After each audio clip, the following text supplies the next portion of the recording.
제17장. 일주일이 지나도 로체스터 씨에게는 아무 소식이 오지 않았다. 열흘이 지나도 여전히 그는 오지 않았다. 페어팩스 부인은 그가 리스에서 곧장 런던으로 가 거기서 대륙으로 건너간 다음 앞으로 1년간 솜필드에 다시 얼굴을 보이지 않는다 하더라도 놀라운 일은 아니라고 했다. 그전에도 그는 예기치 않게 급작스럽게 그것을 떠나곤 했다는 것이다. 이 말을 듣자 가슴이 무너지면서 묘한 한기가 느껴지기 시작했다. 나는 내 마음이 구질구질한 실망감에 빠지는 것을 허락하고 있었다. 하지만 정신을 차리고 스스로 정한 원칙들을 되새기며 나의 감각들에게 주의하라고 소리쳤다. 나는 이 일시적인 실수를 놀라운 방법으로 극복했다. 로체스터 씨의 행동을 나에게 중요한 관심사가 될 만한 문제로 생각하는 실수를 일거에 사라지게 했다. 비천한 자격지심으로 나를 비하했던 것은 아니다. 반대로 나는 간단히 이렇게 말했다. 너는 솜필드의 주인과 아무런 상관이 없어. 그가 보호하고 있는 아이를 가르치는 대가로 급료를 받고 있는 거야. 본분을 다하고 그에 상응하는 정중하고 친절한 대접에 감사하면 그것뿐이야.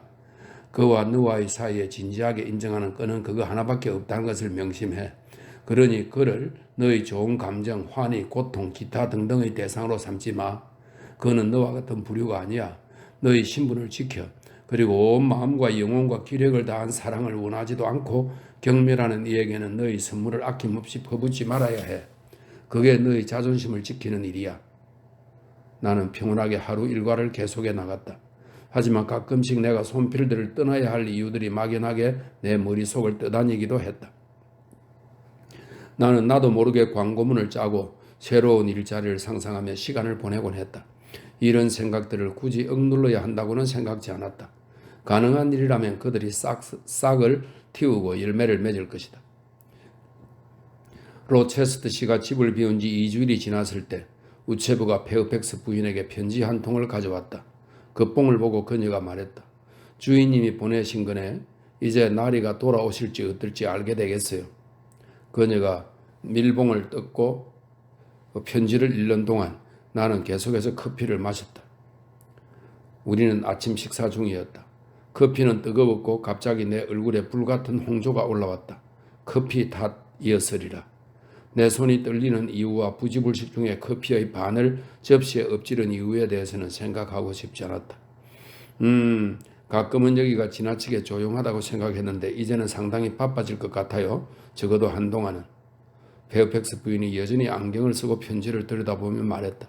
왜 그런 말을 하는지 물어보기로 마음먹기 전에 나는 마침 풀어져 있던 아델의 앞치마 끈을 묶어 주었다. 그녀에게 빵을 하나 더 먹게 하고 잔에 우유를 다시 채워주고 나서 태연하게 물었다.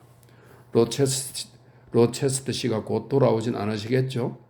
실은 곧 오실 모양이에요. 사흘 뒤라고 하시네요. 돌아오는 목요일이겠군요. 혼자 오시는 것도 아니에요. 니스의 고생하신 분들이 몇 분이나 같이 오실지 모르겠네요. 제일 좋은 침실을 모조리 준비해두고 서재와 응접실을 다 청소하라고 지시하셨어요. 밀코트의 조지 여인숙이나 다른 어디서든 부엌일 도와줄 사람을 구해야겠어요. 숙녀들에게는 하녀들이, 신사들에게는 시종들이 따라올 테니 이 집이 꽉 차겠어요. 페어팩스 부인은 아침 식사를 얼른 삼키고 준비를 시작하기 위해 서둘러 떠났다. 페어팩스 부인이 예언한 대로 사흘간은 눈꽃 뜰 새 없이 바빴다. 나는 솜필드의 방들이 모두 아름답고 깨끗하게 잘 정리되어 있다고 생각했는데 그것은 착각이었던 모양이다. 일을 거들어줄 여자 셋이 고용되었다. 그렇게 썰고 닦고 도료를 씻어내고 양탄자 먼지를 들고 그림을 내렸다 올리고 거울과 샹들리에와 촛대에 광을 내고 침실마다 불을 지피고 난로가에 깃털 침대와 시트를 널어놓으며 법석을 떨어대는 광경을 나는 전에도 후에도 본 적이 없다. 아델은 그 가운데서 신나게 뛰어놀았다. 손님맞이 준비와 손님이 올 거라는 예상이 이 아이를 황홀경으로 몰아넣은 듯했다. 아델은 소피에게 프로옥이라 부르는 의상을 빠짐없이 살펴보게 했다. 옛날 것은 전부 새 것으로 만들게 하고 새 것은 말려서 정리하게 했다. 아델이 하는 일이라고는 이 방에서 저 방으로 뛰어다니고 침대틀에 올라갔다 내려오고 굴뚝마다 굉음을 일으키며 타오르는 불길 앞에 쌓아둔 매트리스와 베개와 득베개 무더기 위에 누웠다 일어나는 것이 전부였다. 게다가 아델은 공부에서도 해방되었다. 페어팩스 부인이 나에게 도움을 청했기 때문에 나는 하루 온종일 저장실에서 그녀와 요리사의 일을 거들었다. 아니면 방해했다고 해야 될까? 커스터드와 치즈 케이크와 프렌치 페스트리 만드는 법을 배웠고 쇠고기를 꼬챙이에 끼우거나 디저트 접시에 고명 올리는 법도 알게 되었다.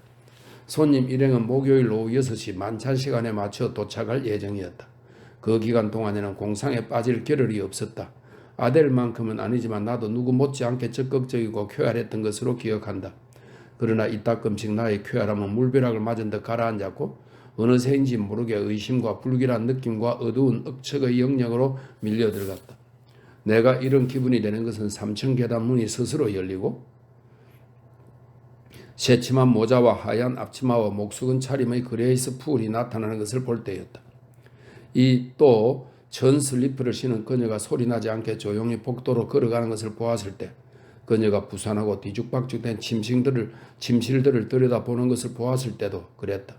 그저 날품 파는 여자에게 새 살대를 제대로 윤내는 방법이나 대리석 벽 난로 선반을 청소하는 법이나 벽지 바른 벽에서 얼룩을 제거하는 법 등에 대해 한마디 하고 지나가려는 것뿐이겠지만 그렇게 그녀는 하루에 한 번 부엌으로 내려가 식사를 하고 난로가에서 싸구려 파이프를 한 대 피우고 개인적인 위안거리로 흑맥주 단지를 들고 다시 우울한 위층 소굴로 되돌아갔다. 그녀가 아래층에서 동료 하인들과 어울리는 시간은 24시간 중 딱 1시간이었다. 나머지 시간은 모두 3층의 어느 천장이 낮은 참나무로 된 방에서 보냈다. 지하 감옥의 죄수처럼 말상대도 없이 거기에 앉아 바느질을 했다. 아마도 혼자 황량하게 웃으면서. 무엇보다 가장 이상한 것은 이 집에서 나를 제외한 어느 누구도 그녀의 습관을 눈여겨보거나 이상하게 여기는 것 같지 않았다는 점이다. 그녀가 하는 일이나 그녀의 위치를 입에 올리는 사람도 없었다. 그녀의 고독이나 격리된 상황을 동정하는 사람도 없었다. 사실 나는 리어와 임시 고용된 여자가 그레이스에 대해 이야기하는 것을 잠깐 엿들은 적이 있다. 내가 알아듣지 못한 어떤 말을 리어가 하자 다른 여자가 말했다. 보수는 넉넉히 받겠네요. 그럼요 하고 리어가 말했다. 나도 그만큼 받으면 좋겠어요. 내가 적게 받는다고 불평하는 건 아니에요. 여긴 그리 인색하지 않거든요.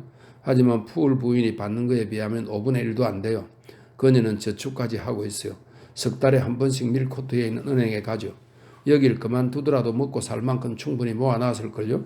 하지만 그녀는 여기에 적응한 것 같아요. 아직 40도 안 됐고 뭐든지 할 수 있을 정도로 건강하죠. 일손을 놓기는 아직 일러요. 일을 잘하는 모양이네요 하고 다른 여자가 말했다. 아, 그녀는 자기가 해야 할 일을 잘 알고 있어요. 그만한 사람도 없죠. 리어가 의미심장하게 대답했다. 게다가 아무나 대신할 수 있는 일이 아니에요. 그만한 돈을 받는다고 해도 말이에요. 그건 그래요. 주인 나리가. 그 여자가 말을 이어가고 있었다. 하지만 그때 리어가 고개를 돌려 나를 알아보고는 즉시 상대를 쿡 찔렀다. 저 사람은 모르는 거예요? 그 여자의 속삭임이 내 귀에 들렸다. 리어가 고개를 흔들었고 대화는 물론 중단되었다. 내가 거기서 주워들은 내용은 다음 두 가지가 전부였다. 손필드에 비밀이 있고 나는 그 비밀에서 의도적으로 제외되었다는 것. 목요일이 되었다. 모든 준비는 전날 저녁에 완료되었다. 양탄자를 깔고 침대 길이에 꽃줄을 장식하고 새하얀 침대 덮개를 펼치고 경대를 정리하고 가구를 반들반들하게 닫고 꽃병에 꽃을 꽂았다. 방이 몇 객실이면 모든 곳이 사람의 손으로 할 수 있는 최고의 상태로 산뜻하고 화사하게 정리되었다. 현관 홀도 문질러 닦았다. 계단과 난간은 말할 것도 없고 조각 장식이 된 거대한 시계까지 유리처럼 반짝반짝 빛을 냈다. 식당에는 사이드보드에 식기들이 눈부시게 빛났다. 응접실과 내실에는 이국적인 꽃들을 머금은 꽃병들이 사방에서 꽃을 피웠다. 오후가 되었다. 페어팩스 부인은 제일 좋은 검정색 공단 드레스와 장갑과 금시계로 단장했다. 일행을 맞아들이고 숙녀들을 방으로 안내하는 일이 모두 그녀의 몫이었기 때문이다. 아델도 꽃단장을 하고 싶어 했다. 적어도 그날은 그녀가 손님들에게 소개될 가능성이 없다는 게 내 생각이었지만 그래도 그녀의 기분을 맞춰주려고 소피에게 짧고 풍성한 모슬린 프로옥을 입혀주라고 허락했다. 나로 말할 것 같으면 전혀 갈아입을 필요가 없었다. 내가 공부방이라는 성소에서 불려 나갈 일은 없을 테니까. 이제 그곳은 나에게 성소나 마찬가지였다.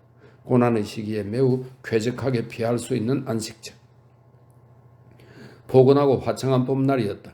3월 말이나 4월 초에 여름의 전령처럼 햇살이 대지 위를 비추는 그런 날들 중의 하나였다. 이제 하루가 저물고 있었다. 하지만 저녁이 더 포근해서 나는 창을 열어둔 공부방에 앉아 바느질을 하고 있었다. 페어팩스 부인이 옷자락 스치는 소리를 내며 들어와 말했다.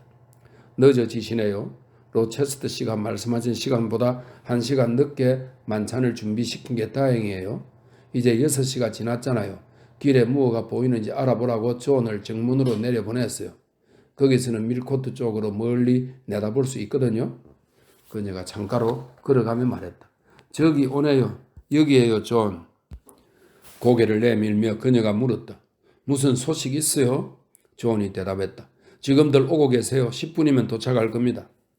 아델이 창으로 달려갔다. 나도 따라갔다. 커튼에 가려 보이지 않게 내다볼 수 있도록 한쪽으로 비켜서는 것을 잊지 않았다. 존이 말한 10분이 아주 길게 느껴졌지만 마침내 바퀴 소리가 들려왔다. 말에 올라탄 4명이 마차길을 빠르게 달려왔고 그 뒤로 무게마차 2대가 이어 달렸다. 나풀거리는 베일과 흔들리는 깃털 장식들이 마차를 가득 메웠다. 2명의 기사는 젊고 멋진 신사들이었다. 세 번째는 그의 검은 말 메루스에 타고 있는 로체스터 씨였다. 그 앞에서 파일럿이 기운차게 껑충거렸다.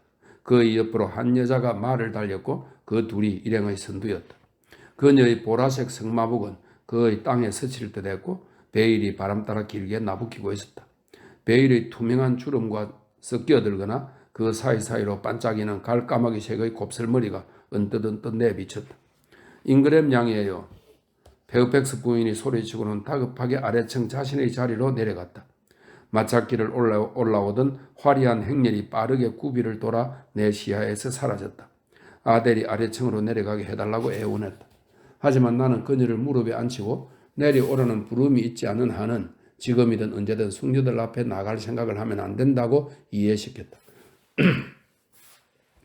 로체스터 씨가 몹시 화내실 거라는 등의 이유를 대면서 이 말을 듣더니 그녀의 눈에서 자연스럽게 눈물이 흘렀다.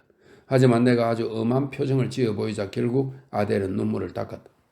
현관홀에서 흥겹게 법석거리는 소리가 들려왔다. 신사들의 깊은 목소리, 숙녀들의 맑은 음성이 조화롭게 뒤섞였고 무엇보다도 소리는 그리 크지 않지만 아름답고 용감한 손님들이 이 집에 오신 것을 환영하는 손필드 저택 주인의 낭낭한 목소리를 구분할 수 있었다. 그 뒤에 가벼운 발걸음들이 계단을 올라왔다. 복도로 걸어오는 소리, 부드럽고 쾌활한 웃음소리, 문이 열리고 닫히는 소리, 그리고 잠시 정적이 흘렀다. 옷을 갈아입는 거예요. 귀를 쫑긋 세우고 모든 동작을 따라하던 아델이 말했다. 그러고는 한숨을 내쉬었다. 엄마와 같이 있을 때는 손님이 오시면 언제든지 따라다녔어요. 응접실에서 침실까지. 하녀가 손님의 머리를 매만지거나 옷 입히는 것을 자주 봤어요. 아주 재미있었어요. 많이 배웠고요. 배고프지 않니 아델? 배고파요. 대여섯 시간이 지나도록 아무것도 못 먹었어요.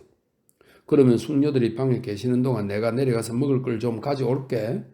나는 조심스럽게 나의 피난처를 빠져나와 부엌으로 직접 이어진 뒤쪽 계단을 내려갔다. 부엌은 온통 불과 소란이 지배하는 영역이었다. 수프와 생선은 차려내기 직전이었고 요리사는 심신이 금방이라도 타버릴 것 같은 상태로 도가니에 고개를 숙이고 있었다. 하인용 구역에는 마부 2명과 신사들의 종복 셋이 불가에 서거나 앉아 있었다. 하녀들은 숙녀들과 같이 위층에 있을 것이다. 밀코트에서 데려온 새 하인들이 도처에서 바쁘게 일하고 있었다. 나는 이 혼돈을 요리조리 누비고 지나 마침내 식료품 제장실에 도착했다. 거기서 차가운 닭고기, 빵 한 덩이, 과일 파이, 접시 1-2개와 나이프와 포크를 손에 넣고 서둘러 빠져나왔다. 다시 2층 복도로 돌아와 뒷문을 막 닫는데 와글와글한 소리가 점점 커지면서 숙녀들이 방에서 나오려는 참이라는 것을 경고해 주었다. 공부방에 닿으려면 그중 몇 개의 문을 지나다 내가 들고 있는 음식으로 숙녀들을 놀라게 해야 할지도 몰랐다.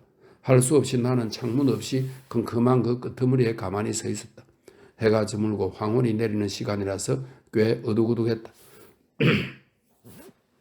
이윽고 아름다운 숙녀들이 하나둘씩 방에서 나왔다. 모두들 어스름 속에 빛나는 드레스를 입고 명랑하고 경쾌한 모습으로 나타났다. 한동안 그들은 복도의 저쪽 끝에 모여 소곤소곤 조용하면서도 활기찬 어조로 대화를 나누었다. 그러더니 환한 안개가 언덕을 굴러 내려가듯이 그의 소리를 내지 않고 계단을 내려갔다. 한데 모여있던 그들의 모습은 이전에 내가 한 번도 느껴본 적 없는 고귀한 태생의 우아함을 깊이 각인시켜 주었다. 공급 방문을 살짝 열고 엿보는 아델의 모습이 보였다. 그녀가 영어로 소리쳤다. 어쩜 저렇게 아름다울까? 아, 나도 저분들과 같이 갈 수만 있다면. 로체스티가 만찬 후에 우리를 불러주실까요? 아니, 그렇게는 안 될 거야. 로체스터 씨는 달리 생각할 게 많으시거든. 오늘 밤에는 숙녀들을 생각하지 마라. 어쩌면 내일은 볼 수 있을지 모르지. 여기 너희 저녁 식사를 가져왔어. 아델은 정말로 배가 많이 고팠는지 한동안은 닭고기와 파이에 정신이 팔려 있었다. 내가 이 식량을 구해온 것은 참으로 잘한 일이었다. 그러지 않았더라면 아델과 나와 우리 음식을 같이 나눠 먹은 소피까지 저녁 식사를 할 수 없었을 것이다. 아래층 사람들은 다들 정신없이 바빠서 우리를 생각해 줄 겨를이 없었다. 디저트는 9시가 지났어야 식당으로 들어갔고 10시가 되었어도 하인들은 커피 잔을 얹은 쟁반을 들고 이리저리 달리고 있었다. 나는 아델에게 평소보다 늦게 자도 된다고 허락했다.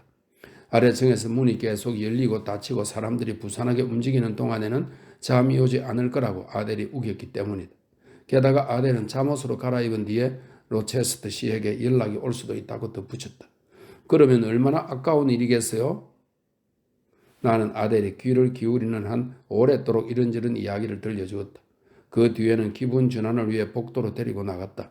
현관 홀에는 이제 램프가 켜져 있었고 난간에 고개를 내밀고 앞뒤로 지나다니는 하인들을 지켜보며 아델은 황홀해했다. 밤이 한창 무르익었을 무렵 피아노를 옮겨놓은 응접실에서 음악 소리가 들려왔다. 아델과 나는 계단 제일 꼭대기에 앉아 피아노 연주를 들었다. 잠시 후에 풍부한 악기의 음색과 목소리가 어우러졌다. 노래하는 여자의 목소리가 매우 감미로웠다. 독창이 끝나고 이중창이 이어지고 혼성 합창곡이 울려 퍼졌다. 흥겨운 대화 소리가 그 사이사이를 메웠다. 나는 한참 동안 귀를 기울였다. 문득 나는 내 귀가 그 혼합된 소리들을 분석하며 뒤죽박죽된 소리들 속에서 로체스터 씨의 것을 구별해 내려고 애쓰고 있다는 것을 깨달았다. 그것은 어렵지 않은 일이었고 그 후에는 떨어져 있는 거리 때문에 분명하지 않은 음성들을 말로 바꿔버리고 신경을 곤두세웠다. 시계가 11시를 울렸다. 옆에 앉은 아델의 머리가 내 어깨에 닿아 있었다. 눈꺼풀이 점점 내려앉고 있었으므로 그녀를 안아서 침대로 데려갔다. 손님들이 각자 방으로 돌아간 것은 새벽 1시가 다 되어서였다. 이튿날도 전날처럼 날씨가 화창했다. 손님들은 그 근방의 어느 곳으로 유람을 나섰다. 몇 명은 말을 타고 나머지는 마차에 올라 정오가 되기 전에 일찌감치 떠났다. 나는 그들이 출발하는 것과 돌아오는 것을 모두 지켜보았다. 전처럼 말에 탄 여성은 잉그램 양뿐이었고 전처럼 로체스터 씨가 그녀의 옆에서 말을 달렸다. 두 사람은 다른 일행으로부터 약간 떨어져 달리고 있었다. 나는 함께 창가에 서 있던 페어팩스 부인에게 이 점을 지적했다. 부인께서는 두 사람이 결혼을 생각하지 않을 거라고 하셨지만 보다시피 로체스터 씨는 분명 다른 어느 숙녀보다도 잉그램 양을 좋아하고 있어요. 그렇군요. 그런 것 같아요. 그녀에게 마음이 끌리시는 게 틀림없어요. 잉그램 양도 그래요. 내가 덧붙였다. 마치 비밀 얘기를 나누듯이 로체스터 씨에게 고개를 기울이는 걸 보세요. 얼굴을 한번 봤으면 좋겠어요. 아직 한 번도 못 봤거든요. 오늘 저녁에 보게 될 거예요. 페어팩스 부인이 대답했다. 아델이 숙녀들에게 소개되기를 간절히 바라고 있다고 로체스터 씨에게 말씀드렸더니 만찬 이후에 응접실로 보내시오. 애의 양도 같이 오라고 하시오. 하고 말씀하셨어요. 그렇군요. 예의상 하신 말씀이겠죠. 당연히 저까지 갈 필요는 없어요. 하고 내가 대답했다. 글쎄요. 그렇잖아도 당신이 사람들이 많이 있는 자리에 익숙지 않을 거라고 말씀드렸거든요. 그렇게 화려한 파티에 낯선 사람들 앞에 나가는 걸 좋아하지 않을 것 같아서요. 그랬더니 당장에 쓸데없는 소리, 그녀가 마다하면 내가 특별히 원하는 일이라고 말하시오. 그래도 싫다고 하면 내가 가서 직접 데려올 거라고 하시오. 이렇게 대답하셨어요. 그런 수고를 끼쳐드릴 수는 없지요. 더 나은 방법이 없다면 갈게요. 하지만 별로 내키지는 않네요. 같이 있어 주실 거죠, 페어팩스 부인? 그건 안 되겠어요. 날 있게 부탁드려서 빠져도 된다는 허락을 받았거든요. 제일 괴로운 게 정식으로 입장할 때인데 그런 어색함을 면할 수 있는 방법을 가르쳐 줄게요. 숙녀들이 만찬장을 떠나기 전에 비어있는 응접실로 들어가 마음에 드는 조용한 구석에 자리를 잡아요. 더 있고 싶지 않으면 신사들이 들어온 후에 오래 머물지 않아도 돼요. 그냥 로체스터 씨에게 당신이 거기 있다는 것만 보이고 슬쩍 빠져나오세요. 아무도 알아차리지 못할 거예요. 손님들이 여기 오래 계실까요? 어떻게 생각하세요? 아마 2, 3주 정도, 그 이상은 아닐 거예요. 부활절 휴가가 끝나면 최근에 밀코트 의원으로 선출되신 조지 링경이 런던에 가서 등원하셔야 할 거예요. 아마 로체스티도 동행하시겠죠? 나리가 손필드에 이렇게 장기간 체류한 것만으로도 이미 놀랄 일이에요. 나는 아델과 같이 응접실에 가게 될 시간이 다가오는 것을 불안하게 의식하고 있었다. 아델은 저녁에 숙녀들 앞에 나갈 수 있게 됐다는 소식을 들은 후로 하루 종일 제정신이 아니었다. 소피가 옷을 입히기 시작했을 때야 진정이 되었다. 그 과정의 중요성이 금세 그녀를 안정시켰던지 곱슬머리를 보기 좋게 매만져 늘어뜨리고 분홍색 공단 프록을 입고 긴 머리띠를 묶고 긴 레이스 장갑을 끼고 나자 아델은 재판정의 판사만큼이나 엄숙해 보였다. 옷 매무새를 흩뜨러뜨리지 말라고 주의를 줄 필요도 없었다. 옷을 다 입고 나자 아델은 구겨지지 않게 미리 공단 치마를 들어올리고 작은 의자에 새침하게 앉아 내가 준비를 마칠 때까지 꼼짝하지 않겠다고 말했다. 나의 준비는 곧 끝났다. 나는 서둘러 가지고 있는 옷 중에서 제일 좋은 옷을 입었다. 관로 속에 템플 선생님의 결혼식 때 구입했다가 그 후로 한 번도 입지 않은 은회색 옷이었다. 머리도 금세 손질했다. 유일한 장신구인 진주 브로치도 급히 달았다. 우리는 아래층으로 내려갔다. 다행히 손님들이 모두 만찬을 들고 있는 살롱을 거치지 않고도 응접실로 들어가는 문이 있었다. 응접실은 비어 있었다. 대리석 난로에 불길이 소리 없이 활활 타오르고 탁자 위에 장식된 화사한 꽃들 사이로 양초들이 하나씩 밝은 빛을 뿜었다. 아치 앞에는 진홍색 커튼이 드리워져 있었다. 그 옆 살롱에 있는 무리들을 분리시키기에는 약소한 장막이었지만 그들이 워낙 낮은 어조로 얘기하고 있어서 그들이 대화를 조용히 웅얼거리는 소리 이상으로 구별할 수는 없었다. 아직도 매우 엄숙한 분위기에 사로잡혀 있는 듯한 아델은 말 한마디 없이 내가 가리킨 의자에 앉았다. 나는 창가 의자로 가서 근처 탁자에 있는 책을 한 권 집어들어 읽으려 했다. 아델이 자기 의자를 내 발치로 가져왔다. 오래지 않아 그녀가 내 무릎을 건드렸다. 왜 그래 아델? 이 예쁜 꽃을 하나만 가져도 될까요? 제 의상을 완벽하게 하고 싶거든요. 아델, 너는 의상에 너무 많이 신경을 써. 하지만 꽃 한 송이 쓰는 거야 안 될 것 없지. 내가 꽃병에서 장미 한 송이를 떼어 그녀의 머리띠에 꽂아주었다. 그제야 행복의 잔이 가득 찬 듯 아이가 더할 수 없이 만족스러운 한숨을 내쉬었다. 나는 억누를 수 없는 미소를 감추려고 얼굴을 돌렸다. 작은 파리지엔의 이 열렬하고 천성적인 옷에 대한 집착이 우스꽝스러우면서도 한편으로는 안쓰러웠다. 이제 자리에서 일어나는 소리들이 어렴풋이 들려왔다. 아치의 커튼이 뒤로 거쳤다. 그 사이로 샹들리에와 촛대가 기다란 식탁 위의 멋들어진 디저트용 은식기와 유리식기에 빛을 쏟아붓는 식당의 모습이 드러났다. 일단의 숙녀들이 그 입구에 섰다. 그들이 들어오고 그 뒤로 커튼이 내려졌다. 8명에 불과했지만 어쩐지 훨씬 더 많아 보였다. 몇 명은 키가 아주 컸고 하얀 드레스를 입은 사람이 많았다. 모두들 달을 커 보이게 하는 안개의 효과처럼 그들의 몸을 확대시키는 풍성한 자락을 늘어뜨리고 있었다. 내가 일어나 그들에게 예를 갖추었다. 한둥이 담내로 고개를 숙여 보였다. 다른 사람들은 빤히 나를 쳐다보기만 했다. 그들이 방 안 여기저기로 흩어졌다. 그 가볍고 경쾌한 움직임들은 깃털 하얀 새들의 무리를 연상시켰다.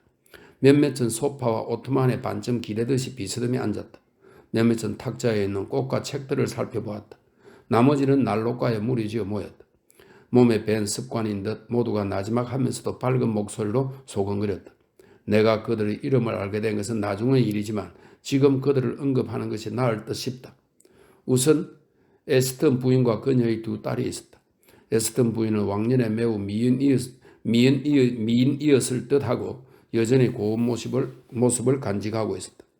그녀의 맏딸 에이미는 다소 왜소하고 얼굴과 태도가 어린아이처럼 순진하고 몸매는 매력적이었다. 하얀 모슬린 드레스와 푸른 장식띠가 그녀에게 잘 어울렸다. 둘째 딸 루이자는 키가 더 크고 외모도 우아했다. 프랑스인이 귀엽다고 말하는 종류의 어여쁜 얼굴이었다. 둘 다 백합처럼 싱그러웠다. 린 부인은 40가량의 덩치 크고 살찐 여자였다. 아주 꼿꼿하고 오만한 표정에 다채롭게 광택이 빛나는 공단 드레스를 호사스럽게 차려입고 있었다. 보석들을 박은 장식고리 안에서 그리고 하늘색 깃털 장식의 그늘 아래서 그녀의 검은 머리가 반들반들하게 빛났다. 덴트 대령의 부인은 그보다 덜 화려했다. 하지만 나는 그녀가 더 숙녀답다고 생각했다. 호리호리한 몸매의 얼굴은 창백하고 온화했으며 머리는 금발이었다. 그녀의 검은 공단 드레스와 귀한 외국산 레이스 스카프와 진주 장신구들이 지체 높은 린 부인의 무지개색 광채보다 더 마음에 들었다.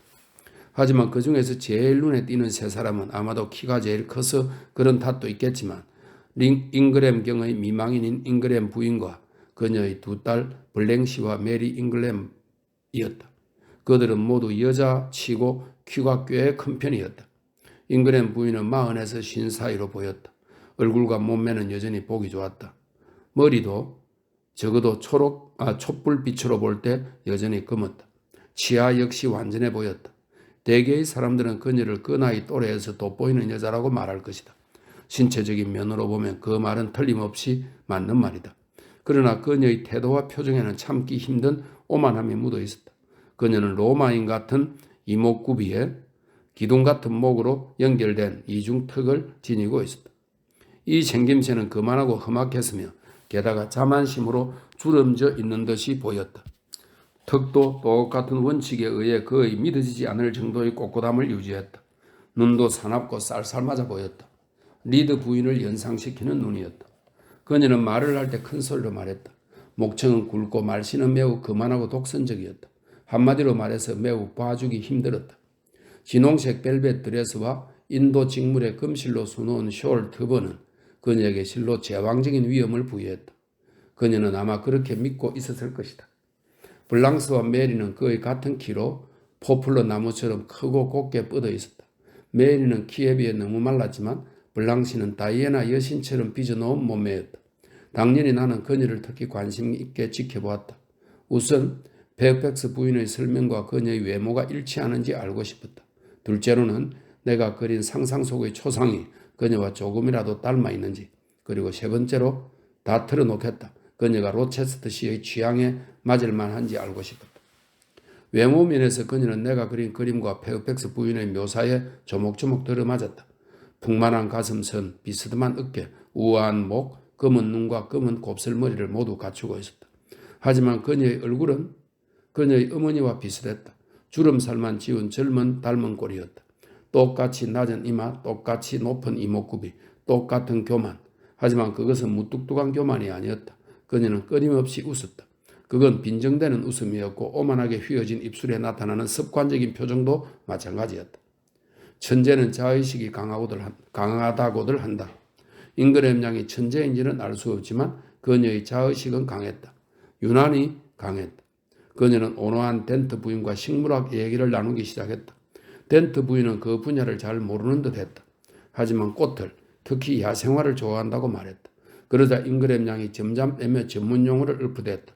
나는 곧 그녀가 덴트 부인을 흔한 말로 추적하고 있다는 것을 알아차렸다. 즉, 그녀의 무지함을 놀리고 있는 것이었다. 영리할지는 몰라도 분명 친절한 행동은 아니었다. 그녀는 연주를 했다. 뛰어난 실력이었다. 그녀는 노래를 했다. 고운 목소리였다. 그녀는 자신의 어머니에게 프랑스어로 말했다. 억양은 훌륭하고 표현은 유창했다. 메리는 블랑시보다 유순하고 순박해 보였다. 이목구비도 부드럽고 한층 뽀얀 피부를 지니고 있었다. 잉그램 양은 스페인 사람처럼 까무잡잡했다. 하지만 그녀에게는 생기가 부족했다. 얼굴에는 표정이 부족했고 눈에는 광채가 부족했다. 일단 자리에 앉은 다음부터는 벽감에 있는 조각상처럼 꼼짝하지 않았고 입을 열지도 않았다. 그 자매는 둘 다 얼룩 하나 없는 하얀 옷을 입고 있었다. 이제 내가 잉그램 양을 로체스터 씨가 선택할 만한 상대라고 생각했을까? 그건 알 수 없다. 여성의 아름다움을 바라보는 그의 취향이 어떤지 나는 알지 못했다. 그가 위엄있고 인상적인 여자를 좋아한다면 그녀는 거기에 딱 들어맞았다. 게다가 그녀는 기량이 뛰어나고 활발했다. 웬만한 신사들은 그녀에게 감탄의 시선을 보낼 것 같았다. 그가 그녀에게 감탄하고 있다는 증거도 이미 잡아놓은 듯했다. 두 사람이 함께 있는 모습을 보기만 하면 마지막 의심의 그림자가 사라질 것이다. 독자여, 그동안에 아델이 내 발치의 의자에 미동 없이 앉아만 있었을 거라고 생각하면 안 된다. 천만의 말씀이다. 숙녀들이 들어오자 그녀는 자리에서 일어나 그들을 맞으러 나갔고 점잖게 예를 갖추며 진지하게 말했다. 안녕하세요, 여러분. 잉그램 양이 조롱하는 듯한 말투로 그녀를 내려다보며 소리쳤다. 어머나, 조그만 인형 같네. 린 부인이 말했다. 로체스트가 맡고 있는 아이일 거야. 전에 말씀한 프랑스 아이. 덴트 부인은 친절하게 그녀의 손을 잡고 입을 맞추어 주었다. 에이미와 루이자 앤스틴이 동시에 소리쳤다. 어머, 귀여워라. 그 후에 그들은 아델을 소파로 불러앉혔고 이제 아델은 그들 사이에 편안히 앉아 프랑스어와 변칙 영어를 섞어가며 제잘거렸다. 젊은 숙녀들만이 아니라 에스틴 부인과 린 부인의 관심까지 받으며 실컷 귀염을 떨고 있었다. 드디어 커피가 들어오고 신사들이 불려 들어왔다. 나는 그늘에 앉아 있었다. 눈부시게 불이 환한 이 공간에 그늘이 있기나 하다면 어쨌든 창의 커튼이 나를 반쯤 가리고 있었다. 다시 아치가 하품을 했다. 그들이 들어왔다. 숙녀들이 들어올 때처럼 한꺼번에 밀려드는 신사들의 등장은 대단히 인상적이었다. 모두가 검정색 옷을 입고 있었다. 대부분 키가 크고 몇 사람은 젊었다. 헨리 린과 프레데릭 리는 매우 생기 있고 멋진 청년들이었다. 덴트 대령은 늠름한 군인 같았다. 그 지역의 치안 판사인 에스틴 씨는 신사다워 보였다. 머리는 하얗게 새고 눈썹과 구레나룻은 아직 검은 빛이라서 연극 속의 노귀족 같은 인상을 풍겼다. 젊은 잉그램 경은 그의 누이들처럼 키가 아주 컸다. 그들처럼 잘생긴 얼굴이지만 메리처럼 무감각하고 맥없는 모습이었다. 두뇌의 활기나 혈액송에 있는 생기보다 팔다리가 더 길 것 같았다. 로체스트 씨는 어디 있지? 그는 마지막에 들어왔다. 나는 아치 쪽을 보고 있지 않았지만 그가 들어오는 것을 알 수 있었다. 나는 내가 뜨고 있는 지갑의 거물 코와 바늘에 관심을 집중하려고 애썼다. 내 손에 쥐고 있는 바느질 감만을 생각하고 내 무릎에 놓인 비단실과 은구슬들만 보고 싶었다. 하지만 그의 형체가 뚜렷이 보였다. 피할 수 없이 나는 내가 그를 마지막으로 보았던 순간을 떠올렸다. 내가 그에게 매우 중요하게 여겨지는 도움을 준 직후에 그가 내 손을 잡고 내 얼굴을 내려다보며 흘러 넘치려 하는 벅찬 심정을 드러내는 눈으로 나를 살펴보던 때를 나도 같은 심정이었다. 그때 내가 얼마나 그에게 가까이 다가갔던가. 그 후에 그와 나의 상대적인 지위를 변화시키는 어떤 일이 일어났었나? 그런데 이제 우리는 얼마나 멀리 틀어져 버렸나. 그가 나에게 다가와 말을 거는 건 상상도 할 수 없을 만큼 우리는 멀어져 버렸다. 그가 나를 쳐다보지 않고 다른 쪽에 앉아 숙녀들과 대화를 시작했을 때도 나는 전혀 놀라지 않았다. 그의 관심이 다른 이들에게 쏠려서 내가 들키지 않고 바라볼 수 있게 되자 내 눈은 무의식적으로 그의 얼굴에 이끌려갔다. 나의 눈꺼풀을 통제할 수가 없었다. 눈꺼풀이 올라갔고 홍채가 그에게 고정되었다. 그를 바라보면서 나는 격렬한 기쁨을 느꼈다. 소중하고도 가슴에 사무치는 기쁨이었다. 강철 같은 고통을 지닌 순전한 황금. 목이 말라 죽어가는 남자가 자신 앞에 있는 우물에 독이 있다는 것을 알면서도 허리를 굽혀 하늘의 선물인 양 그 물을 마시면서 느낄 것 같은 그런 쾌감이었다. 아름다움은 보는 이의 눈에 달려있다는 말은 진리다. 로체스트 씨의 핏기 없는 올리브색 얼굴, 네모나고 큼직한 이마, 굵고 진한 눈썹, 움푹한 눈, 뚜렷한 이목구비, 굳게 담은 험악한 입술, 한결같이 힘과 결단력과 의지를 보여주는 이 모든 것은 세상의 잣대로 보면 아름다운 것이 아니었다. 하지만 나에게는 더할 나위 없이 아름다워 보였다. 흥미진진하고 나를 휘어잡는 힘으로 충만했다. 그 힘이 내 감정을 나에게서 빼앗아 그에게 묶어버렸다. 나는 그를 사랑하고 싶지 않았다. 내가 내 영혼에서 간파된 사랑의 병균을 제거하려고 얼마나 열심히 노력했는지 독자들은 알 것이다. 그런데 이제 그를 다시 보는 순간 그 병균들은 제멋대로 되살아났다. 싱싱하고 강하게. 그는 나를 쳐다보지 않고도 내가 그를 사랑하게 만들었다. 나는 다른 손님들과 그를 비교해 보았다. 린 형제의 씩씩한 품위, 젊은 잉그램 경의 나른한 우아함, 덴트 대령의 군인다운 늠름함조차 그의 타고난 기운과 진정한 힘에는 비할 수 없었다. 그들의 외모와 표정은 내 마음에 맞지 않았다. 하지만 대부분의 사람들이 그것을 매력적이고 잘생겼고 인상적이라고 말할 것이다. 반면에 대부분의 사람들은 로체스터 씨의 외모가 거칠고 표정이 음울하다고 표현하리라. 나는 다른 남자들의 미소와 웃음을 바라보았다. 거기에는 아무것도 들어있지 않았다. 촛불의 빛에도 그들의 미소만한 영혼은 담겼으리라. 종소리에도 그들의 웃음만한 의미가 깃들어 있으리라. 나는 로체스터 씨의 미소를 바라보았다. 그의 음한 표정이 누그러졌다. 그의 눈은 날카로우면서도 달콤한 빛을 발했으며 밝고 온화했다. 그는 그 순간에 루이자와 에이미 에스틴과 얘기하고 있었다. 그들이 그렇게 꿰뚫는 듯한 시선을 태연하게 받아들일 수 있다는 게 놀라웠다. 나는 그들의 눈길이 아래로 떨어지고 안색이 붉어지기를 기다렸다. 하지만 그들의 눈은 전혀 흔들리지 않았다. 기뻤다. 나는 마음속으로 생각했다. 나와 그들에게 그는 다른 사람이야. 그는 그들과 같은 종류가 아니야. 나와 같은 종류인 것 같다. 나는 그렇게 확신해. 그와 내가 닮았다는 느낌이 들어. 난 그의 표정과 행동의 의미를 이해해. 신분과 재산이 우리를 멀리 갈라놓고 있지만 내 머리와 마음, 내 피와 신경에는 정신적으로 그와 나를 동화시키는 무언가가 있어. 며칠 전에 내가 그에게 급료를 받는 것 이외에 그와 아무런 관계가 없다고 말했던가?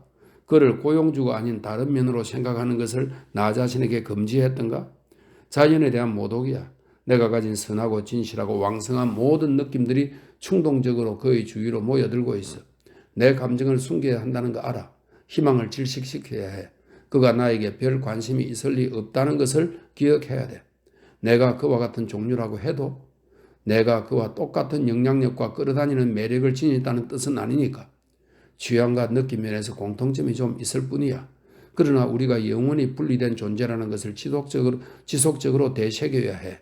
하지만 내가 숨을 쉬고 생각을 하는 한은 그를 사랑할 수밖에 없어. 커피 잔이 건네졌다. 신사들이 입장한 후로 숙녀들은 종달새처럼 생기가 넘쳤다. 대화가 점점 활발하고 경쾌해졌다. 덴트 대령과 에스틴 씨는 정치를 논하고 있었다. 그들의 아내는 듣고만 있었다. 자존심 센 노마님들, 리 부인과 잉그램 부인이 함께 담소를 나누었다.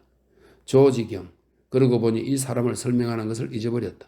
조지경은 덩치가 아주 크고 건강해 보이는 이 지역의 지주인데 커피 잔을 손에 들고 노부인들이 소파 앞에 서서 가끔 한마디씩 끼어들었다. 브레테릭 린 씨는 메리 잉그램의 옆에 앉아 화려한 책의 판화들을 보여주고 있었다. 그녀는 그것을 보면서 이따금씩 미소를 지었지만 말은 거의 하지 않았다. 키가 크고 차가운 인상의 젊은 잉그램 경은 팔짱을 낀 채 조그맣고 명랑한 에이미 에스턴의 의자 등에 기대어 있었다. 그녀는 그를 흘끔흘끔 올려다보며 굴뚝새처럼 제잘거렸다. 그녀는 로체스트 씨보다 그를 훨씬 좋아하고 있는 것 같았다. 헨리 리는 루이자의 발치에 있는 긴 의자를 차지했다. 아델이 그와 같이 앉아 있었다. 그는 아델과 프랑스어로 얘기해보려 애쓰고 있었는데 그의 실수에 루이자가 웃었다. 블랑시 잉그램은 누구와 짝이 되어 있을까? 그녀는 탁자 앞에 홀로 서서 우아하게 앨범을 들여다보고 있었다. 누군가가 다가오기를 기다리는 듯 했다. 하지만 그리 오래 기다리지는 않았다. 그녀는 직접 상대를 골랐다. 로체스터 씨가 에스턴 자매의 곁을 떠나 탁자 앞에 선 그녀와 마찬가지로 고독하게 벽난로에 섰다. 그녀가 벽난로 반대편으로 걸어가서 그와 마주했다. 로체스터 씨, 아이들을 좋아하지 않는 줄 알았는데요. 그래요. 그런데 어쩌다 저런 조그만 인형을 맡게 되었어요? 어디서 아이를 집어오셨어요? 내가 집어온 게 아니라 그 아이가 내 손에 넘겨진 거요. 아이를 학교에 보내셔야 해요. 그만한 여유가 없어. 학비가 너무 비싸서. 어머, 가정교사까지 두신 게 아니었나요? 아이와 같이 있는 사람을 봤거든요. 가버렸나? 아니, 저기 아직 창가에 커튼 뒤에 있군요. 물론 그녀에게 급료를 지급하시겠죠. 적은 금액은 아닐 텐데요. 그보다 더 들겠죠. 두 사람의 생활비가 포함될 테니까요. 나에 대한 언급으로 인해 로체스티가 내 쪽으로 시선을 돌릴까봐 두려웠다. 아니, 희망했다고 말해야 할까? 나는 나도 모르게 그늘 속으로 더욱 몸을 움츠렸다.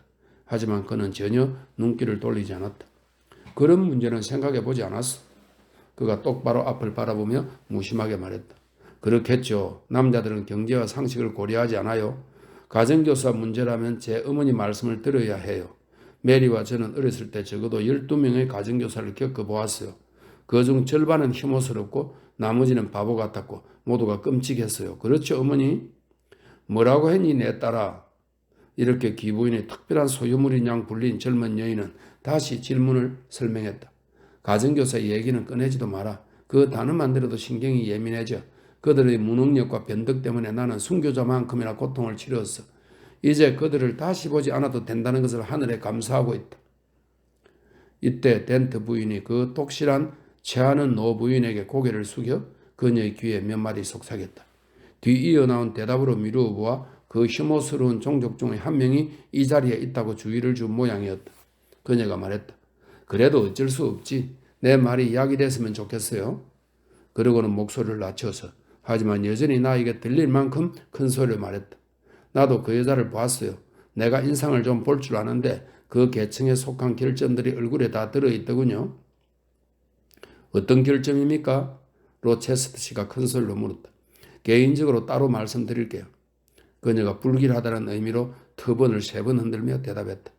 하지만 기다리는 동안 내 호기심이 식욕을 잃을 겁니다. 그게 지금 음식을 달라는군요. 블랑시에게 물어보세요. 그 애가 나보다 더 가까이 있으니. 어머, 저에게 떠넘기지 마세요, 어머니. 그런 족속에 대해 할 말은 하나밖에 없어요. 골칫거리라는 거죠. 물론 내가 그들에게 크게 괴롭힘을 당한 건 아니에요. 오히려 반대였지요. 시어도어와 내가 윌슨 선생과 그레이 선생과 주베르 선생에게 얼마나 골탕을 먹였게요. 메리는 항상 기운이 없어서 적극적으로 교육에 참여할 수가 없었고요. 그 중에서 주베르 부인을 골려준 게 제일 재미있었어요. 윌슨 선생은 어찌나 잘 울고 기운 없고 힘겨워하든지 간단히 말해서 이겨버리고 수고할 가치조차 없는 인물이었죠. 그레이 선생은 천하고 둔감했어요. 무슨 수를 써도 효과가 없었어요. 하지만 가엾은 주베르 부인, 우리가 더 이상 참을 수 없는 지경까지 몰아갔을 때 그녀가 분해서 펄펄 뛰던 장면은 아직도 눈에 선해요. 차를 엎지르고 버터빵을 부스러뜨리고 책을 천장으로 던지고 책상과 자와 난로불과 부젓가락으로 장단을 맞추며 별별 소란을 다 떨었거든요. 시어도 그 즐거웠던 시절 생각나니? 젊은 잉그램 경이 느릿하게 말했다. 생각나고 말고 그 꼬장꼬장한 늙은이가 우리에게 이런 고약한 악당들 어쩌고 하면서 소리쳤잖아. 그러면 우리는 아무것도 모르는 무식장이가 우리처럼 영리한 아이들을 가르치려 드는 게 뻔뻔한 일이라고 훈계를 해줬지. 맞아, 시어도 너희 개인교사, 우리가 찡그리 목사라고 불렀던 얼굴이 허여멀건한 바이닝 씨를 일러 바치는 것도 내가 도와줬잖니. 그 선생이 멋대로 윌슨 선생과 연애를 벌인 것 말이야. 적어도 시어도와 나는 그렇게 생각했어요. 은근한 시선과 한숨이 오가는 현장들을 잡았을 때 우리는 그걸 아름다운 정열의 표시로 해석했고 우리가 밝혀낸 게 모두를 위해 잘된 일이었다고 장담할 수 있었어요. 우리는 그걸 일종의 지렛대 삼아 부담스러운 짐을 집에서 드러냈죠. 어머니도 그걸 눈치채고는 당장에 부도덕하다는 것을 아셨잖아요. 그렇죠, 어머니? 물론이지. 그리고 내가 한 행동은 옳았어. 틀림없이 법도가 있는 집안에서 선생들이 시시덕거리는 것을 참지 말아야 할 이유는 1000가지도 넘어. 첫째, 맙소사 어머니 그걸 일일이 나열하지는 말아주세요. 게다가 우리도 이미 다 알아요. 그건 순수한 어린아이에게는 나쁜 본이 될 수가 있죠. 당사자들은 정신이 분산되고 결과적으로 의무에 태만하게 되고요. 서로 결탁하고 의지하고 그러다 비밀을 고백하게 되고 오만방자해지고 반항하고 화내기까지 하죠. 제 말이 맞나요? 잉그램 파크의 잉그램 남작 부인? 나의 백합 같은 아이야. 네 말은 항상 맞다. 그럼 더 얘기할 필요 없어요. 주제를 바꾸어요. 에이미 에스틴이 이 말을 듣지 못했거나 아니면 신경을 쓰지 않은 듯 유하고 아기 같은 목소리로 대화에 끼어들었다. 루이자와 나도 가정교사에게 장난을 많이 쳤어요. 하지만 그이는 너무나 착해서 뭐든지 다 견뎌냈어요. 무슨 짓을 해도 화내지 않았는 걸요. 한 번도요. 그렇지 루이자? 그래, 한 번도 없었어. 우리는 우리 마음대로 다 할 수 있었어요. 그녀의 책상과 바느질 상자를 뒤지고 서랍을 뒤집어 엎치기도 했죠. 그런데도 사람이 워낙 좋아서 우리가 달라는 건 뭐든지 다 주었답니다. 잉그램 양이 냉소적으로 입술을 비틀며 말했다. 우리의 가정교사들을 모두 회고록에서 발췌해야 할 모양이군요. 그런 재난을 막기 위해서라도 다시 한번 새로운 대화 주제를 도입하자고 제안하고 싶군요. 로체스트 씨, 제 제안에 찬성하시나요? 다른 모든 일에서처럼 이 점에 관해서도 당신을 지지하오. 그럼 새로운 주제를 제시하는 책임은 제가 질게요. 이 셰누르 에드워드를 이탈리아식으로 부르는 것이랍니다. 셰누르 에드와르도 오늘 밤 목소리 상태가 괜찮으신가요? 돈나 비앙카 블랑시를 이탈리아식으로 부른 것입니다. 돈나 비앙카, 당신이 명하면 충분히 괜찮아질 거요. 그렇다면 셰누르, 나는 당신에게 폐와 다른 발성기관을 잘 닦아 놓으라고 명하겠어요. 그것이 나에게 귀하게 쓰이길 원하거든요. 어느 누가 이렇게 신성한 메리 여왕의 리치오, 스코틀랜드의 메리 여왕의 음악가이자 비서이자 연인, 메리 여왕의 리치오가 되지 않겠소? 리치오라니 시시해요. 그녀는 이렇게 소리치고 곱슬머리를 흔들어대며 피아노 쪽으로 걸어갔다. 바이올리스트 리치오는 틀림없이 재미없는 남자였을 거예요. 나는 검은 보스웰은 메리 여왕의 세 번째 남편으로 후에 해적이 되었다. 검은 보스웰이 더 마음에 들어요. 악마적인 요소가 없는 남자는 남자 같지가 않거든요. 역사가 무슨 소리를 하건 나는 보스웰이 야성적이고 격렬하고 영웅적인 악당이었다고 생각해요. 혼인을 승낙할 만한 사람이죠. 신사 여러분 들었었죠? 여러분 중에 누가 제일 보스웰과 비슷합니까? 로체스트가 소리쳤다. 아무래도 당신에게 우선권이 있을 것 같소이다. 덴트 대령이 대꾸했다. 그 말씀 감사히 받겠습니다. 로체스트 씨의 대답이었다. 이제 피아노 앞에 눈처럼 하얀 드레스를 여왕처럼 풍성하게 펼치고 도도하고 우아하게 자리 잡은 잉그램 양이 화려한 전주곡을 연주하기 시작했다. 사이사이에 이야기도 했다. 그녀는 오늘 밤 오만함에 한껏 취해 있는 듯 했다. 말과 분위기로 청중의 감탄만이 아니라 경탄까지 자아내려고 작정한 듯이 보였다.